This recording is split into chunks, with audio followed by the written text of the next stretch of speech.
Welcome everyone to easy study with AI channel. आज आपण 10वीतील teenagers prayer या कवितेचे मराठीत एक्सप्लेनेशन पाहणार आहोत. 1.1 a teenagers prayer Marathi explanation. Poem title meaning. A teenagers prayer म्हणजे एका किशोरवयीन मुलीची देवाकडे केलेली प्रार्थना. Stanza 1 explanation. Each day brings new beginning. Decision I must make. I am the only one to choose the road that I will take. म्हणजे मराठीत प्रत्येक नवीन दिवस माझ्यासाठी नवी सुरुवात घेऊन येतो. दररोज मला अनेक निर्णय घ्यावे लागतात. माझ्या आयुष्यात कोणता मार्ग निवडायचा आहे तो मीच घेऊ शकतो. म्हणजेच कवी सांगतो की आयुष्याचा मार्ग आपल्याला स्वतःच निवडावा लागतो. दुसरा stanza. I can choose to take the road of life that leads to the great success or travel down darkened road that leads to the distress. मराठीत अर्थ. मी योग्य मार्ग निवडला तर मोठे यश मिळू शकते, पण जर चुकीचा निवडला तर तो मला दुःख आणि अडचणीकडे घेऊन जाईल. यामधील डार्कन्ड रोड याचा मराठीत अर्थ असा होतो की चुकीचा किंवा वाईट मार्ग. डिस्ट्रेस म्हणजे मोठे दुःख.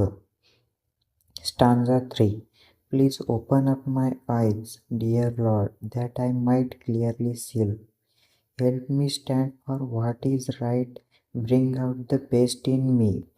याचा अर्थ असा होतो की हे प्रभू, माझे डोळे उघड जेणेकरून मला योग्य अयोग्य ओळखता येईल. मला नेहमी योग्य गोष्टी पुढे राहण्याची ताकद दे. माझ्या आयुष्यातील चांगुलपणा बाहेर काढ.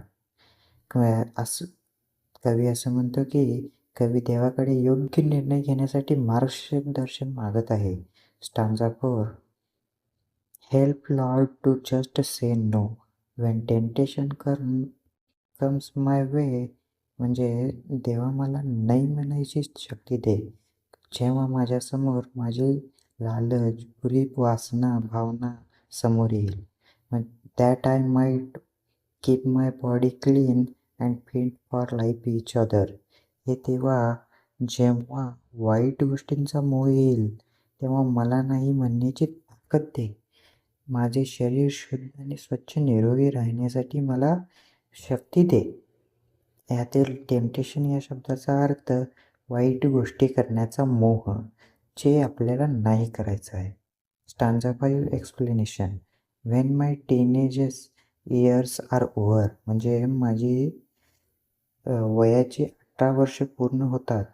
I know that I will see that life is lived its very best without walking next to me.